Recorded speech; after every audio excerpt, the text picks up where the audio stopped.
Good morning, everybody. It's me, Lori Simpson Ortega. Yeah, back to the curls. I washed my hair yesterday, and this is what happened. Um, I, it's me, Lori Simpson Ortega, a host of A Victorious Life, uh, outreach teaching ministries located here in Tyler, and also the proud owner operator of Clean Cotton Bespoke and Embroidery. I wanted to make this post because I'm sure I look a hot mess. I'm not apologizing for looking a hot mess, but this morning I woke up feeling some type of way, and I was really missing. Hey, Vivian, I'm gonna call you when I finish. Okay, I woke up. When I woke up this morning, something triggered a memory of my father, our late father, and our father passed away in 2003. And I realized what triggered the memory was I'm sitting here sewing, and I have been, a grandmother commissioned me to create, two grandmothers have commissioned me. One, I created a quilt for her granddaughter, so she asked me to create two more for her grandsons. And then another grandmother reached out to me to make a quilt for her grandson, but I think I have ended up making every last new baby in her family a quilt, a baby quilt. And while I was sitting here sewing, I found a picture. I had to, prep to do taxes. And I found a picture of our late father, and that triggered, all kinds of emotions or what have you. But here's what this video post is about. This post is about the importance of not just family, but the importance of being and doing better than the last generation or the generation before you.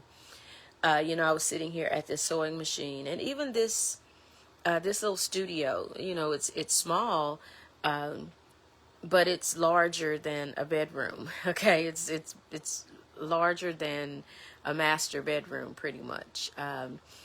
But I was sitting here and I was thinking how everything that we wanted to do, within reason, our parents encouraged us. I wanted to learn how to sew, so they got a sewing machine. I wanted to learn how to embroider, so they brought me an embroidery kit. I wanted to learn how to smock. So everything creative outlet that I wanted to try, they supported that. And then so many years later into the future, this has become a part of not only my personal life fulfillment, but also to a certain extent, a part of my financial livelihood, So that's what I wanted. That's what this post is about.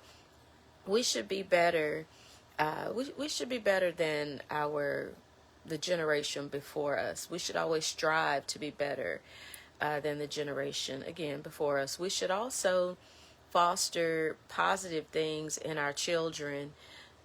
Sometimes being an educator and working, in a school environment, having had the opportunity to work in elementary, middle, high school, college, and at university, what we sometimes don't realize is that a lot of the kids that we see today, they are not, they have natural talents, they have natural gifts, they have natural abilities. And sometimes if we're not careful, because there's a glare, sometimes if we're not careful, what we're going to do is we're going to just push academics as a parent if we weren't as sharp or we didn't devote as much time as we should have to our academic studies. We're going to push grades. But you know what?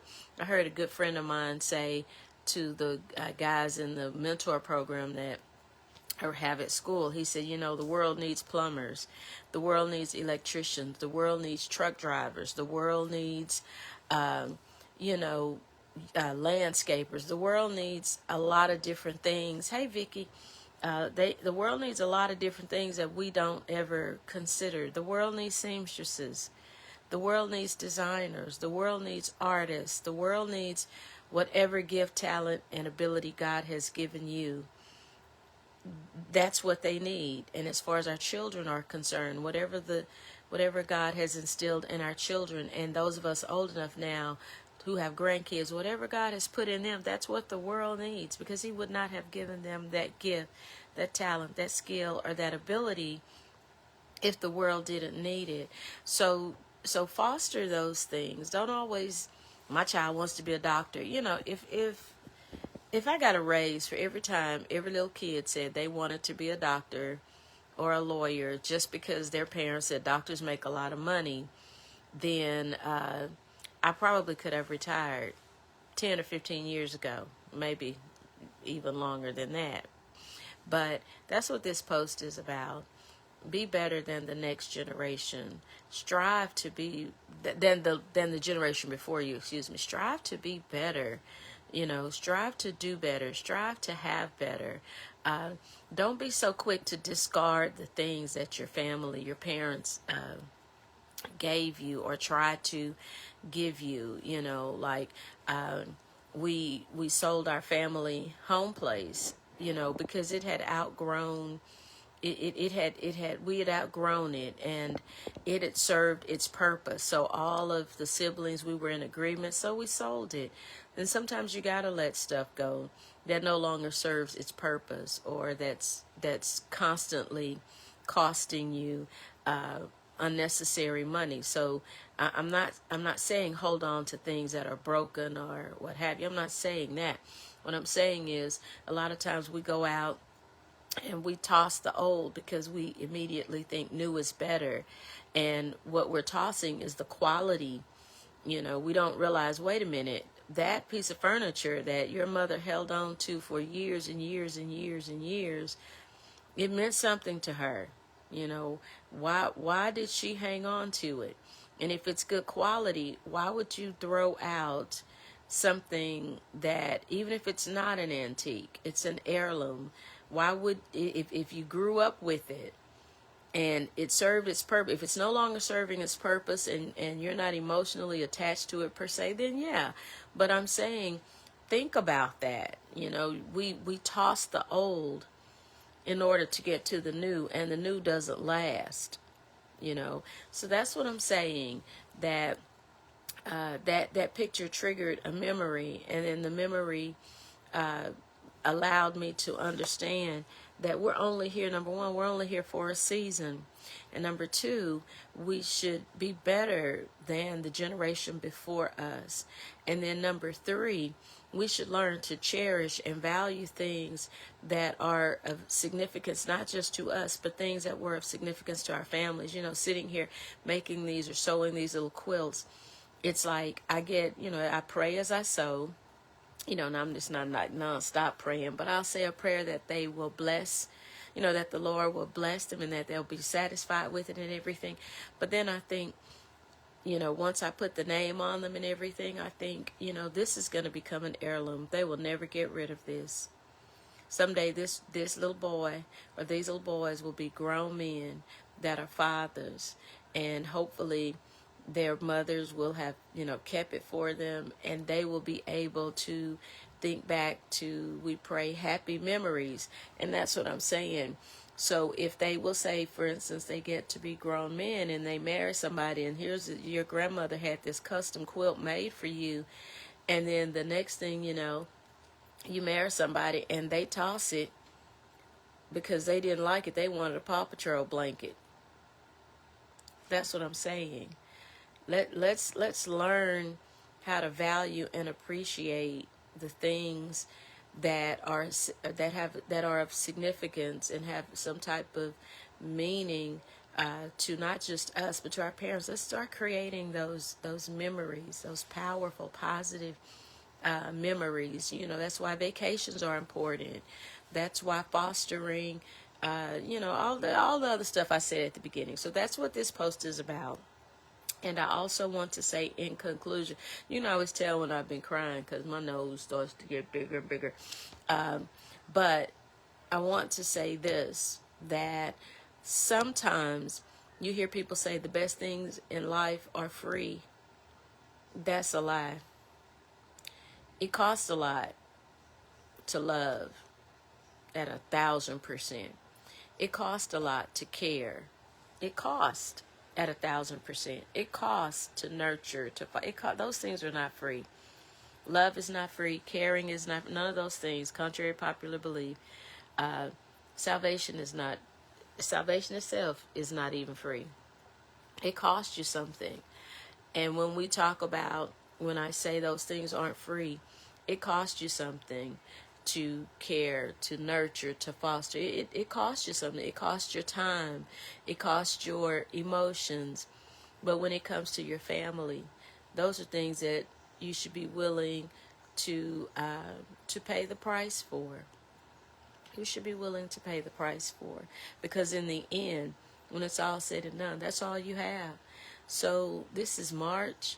Start working on those relationships, those family relationships. Go through your house or apartment or what have you, and display those pictures. You know, if you don't have pictures of your parents out, put some pictures of your parents out, especially if they're still alive. Find your favorite picture. Doesn't always have to be a studio portrait.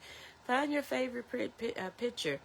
Buy a frame. You know, as a matter of fact, here's the picture that triggered this memory. This picture was taken. My brother Dennis had bought his first house in Plano, and we were spending Christmas there. And my father had brought his camera, and Dennis snapped a picture of him coming down the stairs because I think we had just arrived. And because he still has his shoes on. My father, we never walked around without shoes and socks. I think that's one of the things. Anyway, so this picture triggered a memory. But that's the picture that started it. But I had purchased this frame because I bought this frame a while back, and it's just been sitting in the studio. And I said, you know what? I'm going to not necessarily put this picture in there because vertically I need to buy another one. But I said I'm going to start displaying less art, and on little tables and nooks and stuff, I'm going to put up the pictures that provided happy memories of the people who are no longer with us, or the people who, friends and stuff like that. And I'm not turning my home into a shrine, but I think we should start seeking to surround ourselves with things of significance to us. And decorators are wonderful. I reached out to one today, but decorators are wonderful, and I'm not slighting what they do. But if you go to your home, and your home just looks like it's staged, I'm saying there's nothing wrong with that, but put in some personal touches. If your grandmother made you a quilt, I know tons of us whose grandparents and aunties made quilts. They're in cabinets. Display it. Hang it on the wall. Get a nice rod. Let it be a backdrop for something. Lay it at the foot of a couch. If you want me to repair it, give it to me so you can then just fold it, maybe lay it over a chair. It could sit at the foot of your bed. That person made that. That's who you are. And you don't know the story behind how they made it. But the pride to say, hey, yeah, my grandmother made that. Oh, what is this? Oh, my grandmother made it. Those of you who have your late parents and all the old clothes, turn them into a quilt. You're walking around holding on to your kids' baby clothes. Turn them into a quilt, because their mother may not want to let them wear the same thing. Or let the baby take a picture in it. Get you a frame for the picture.